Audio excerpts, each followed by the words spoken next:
ओशो क्या ये बताने का प्रयास करेंगे कि सामंजस्यता इंसानों में कम क्यों होती चली जा रही है? बहुत अच्छा प्रश्न किया है। सामंजस्यता, यदि तुम शब्द को देखो, सामंजस्यता को देखो, तो सामंजस्यता में तुम्हें समान रूप नजर आएगा। प्रकृति समान है।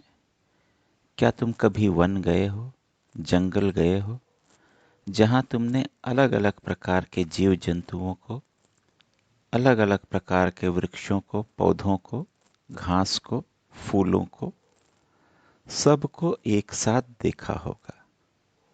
सब एक साथ प्रकृति में रचे बसे हैं। किसी में किसी प्रकार का कोई भी ऊंच नीच की भावना ही नहीं है।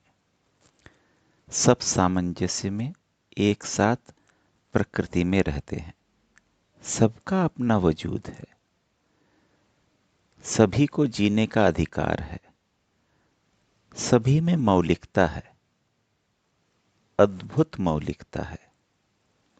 लेकिन हम, जिसे हम इंसान कहते हैं, मानव कहते हैं, मनुष्य कहते हैं, हम केवल उन्हीं लोगों से मिलना चाहते हैं, उन्हीं को अपने आसपास बसाना चाहते हैं, उन्हीं से संबंध रखना चाहते हैं जो हम जैसे बोलें, जो हमारे अनुसार बोलें, जिनकी बात, जिनकी बोली हमें अच्छी लगे।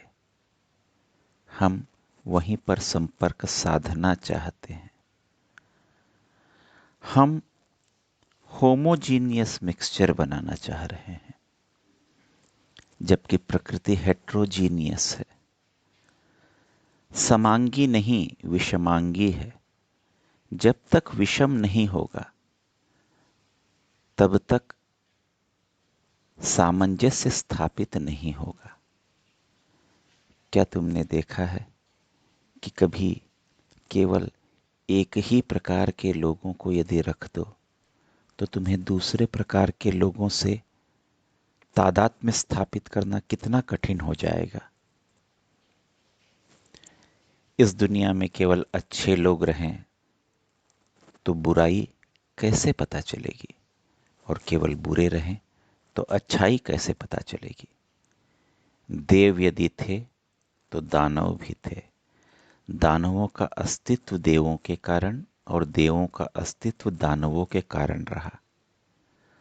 ये सुख और दुख है, जीवन में आते रहते हैं, जो ज्यादा देर कभी टिकता नहीं है। यदि दुख है तो सुख आने ही वाला है, और यदि सुख है तो यह जाने ही वाला है। ठहरता कुछ भी नहीं है।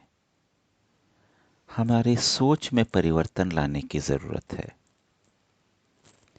अकारण जो हम चीजों को इकट्ठा करते हैं, उसमें सोच बदलने की जरूरत है।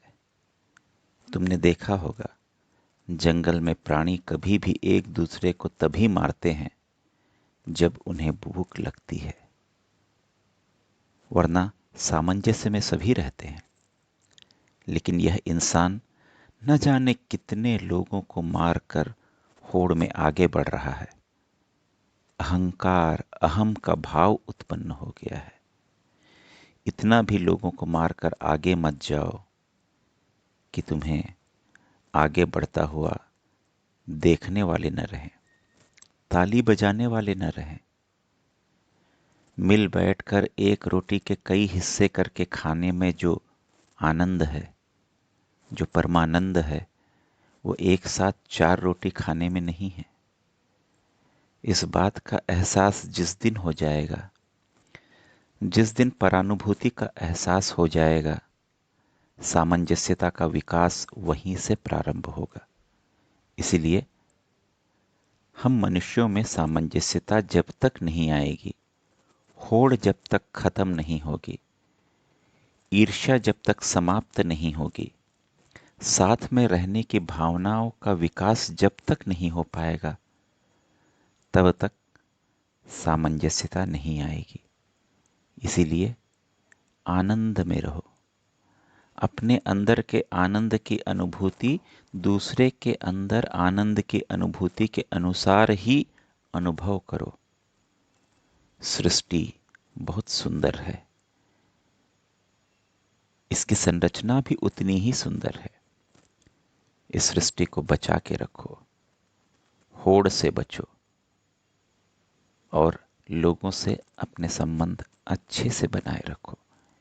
इसी में कल्याण है, इसी में जग का कल्याण है। हरि ओम।